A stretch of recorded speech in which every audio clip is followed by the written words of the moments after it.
Bonjour, j'aimerais aujourd'hui dans cette vidéo vous reparler de Dylan, dont nous avons analysé ensemble l'expérience avec les emboîtements cylindriques. J'aimerais qu'on regarde cette expérience avec un regard un peu extérieur. Essayer de voir quelle est l'attitude de Dylan et qu'est-ce que ça veut dire pour nous. Pendant qu'il travaille, il a le regard qui n'est que sur le matériel, sur ses mains, ou sur les mains de son enseignante quand elle lui montre le travail. Il est calme, le reste de son corps ne bouge pas, il sourit. Juste, il suit des yeux, mais il ne fait pas que ça. Non seulement il suivait des yeux, mais en plus de ça, il écoutait. Comment est-ce qu'on a vu ça? Parce que quand il saisit les cylindres avec les 3 doigts et qu'il les pose sur la table, il les pose avec une telle délicatesse. On n'entend aucun bruit. Et il faisait attention à ça. Il apprend donc avec ses sens, la vue, le toucher et l'ouïe. Qu'est-ce que ça veut dire? Qu'est-ce que Dylan est en train de nous dire là? Eh bien, Dylan, il est en train de nous dire qu'il apprend différemment. Il va apprendre, comme dit Maria Montessori, en observant. Il est une éponge. Il regarde comment fait l'éducatrice. Il fait la même chose. Il est une éponge. Eh bien, Maria Montessori appelle ça l'esprit absorbant. C'est cette forme d'intelligence qu'ont les enfants pour apprendre. Ils observent, ils refont systématiquement. Ils sont donc des observateurs. L'esprit absorbant, dit Maria Montessori, c'est un pouvoir. C'est un pouvoir mental. Je dis bien un pouvoir. Vous savez, quand j'étais petite et que j'habitais à Paris, j'allais à l'école toute seule, à pied. Et j'étais fascinée à l'époque par ces arbres qu'il y avait plantés presque dans le goudron. Et puis tout à coup, à côté de l'arbre, il y avait une racine qui perçait le goudron.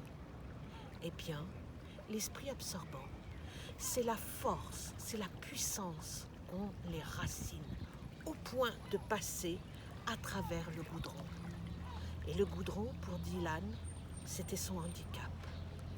Qu'est-ce que ça nous dit? Eh bien, ça nous dit que l'esprit absorbant est chez tous les enfants.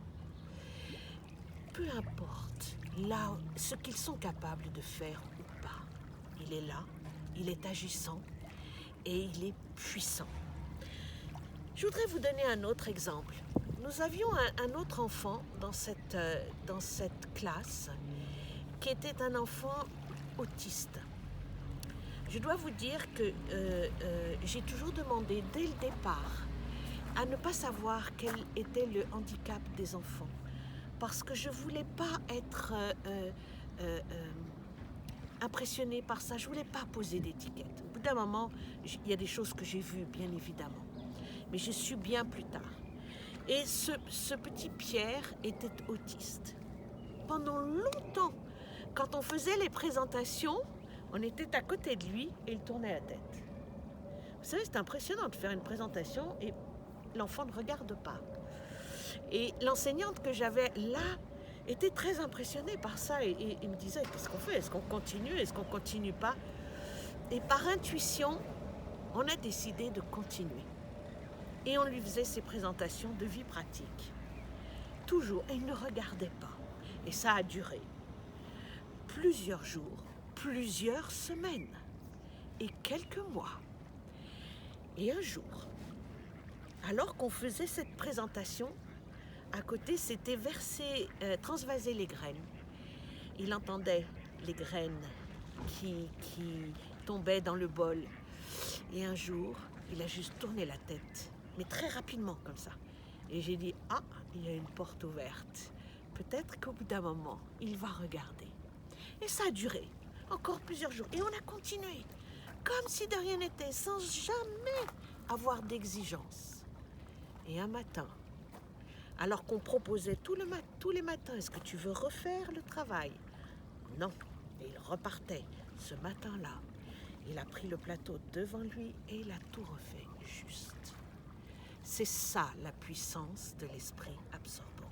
Il a juste absorbé en écoutant, de temps en temps en regardant, et quand il a été prêt, il a pu le faire. Vous savez, les enfants sont comme nos vieux appareils photo. Vous savez, les appareils photo où on avait des pellicules avant. Quand ils voient quelque chose, l'image s'imprime dans le cerveau. Et puis, pour que l'image apparaisse et vienne à jour, il va falloir tremper la pellicule dans différents bains.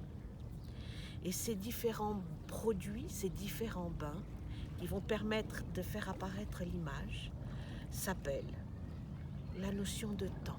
Il ne faut pas être pressé. Ces bains, ça s'appelle la liberté donnée à l'enfant. Ça s'appelle la patience, la bienveillance aussi.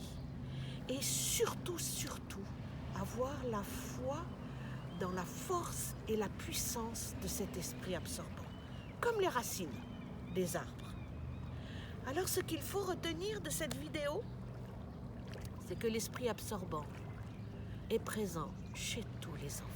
S'exprime peut-être différemment, peut-être c'est plus long, peu importe. L'enfant est une éponge. Et le troisième point important, l'esprit absorbant est fort, puissant, agissant, ça marchera. Mon cadeau pour vous aujourd'hui, une pensée de Maria Montessori. C'est certainement la pensée la plus connue d'elle. L'enfant, il n'est pas un vase qu'on remplit, mais une source que l'on fait jaillir.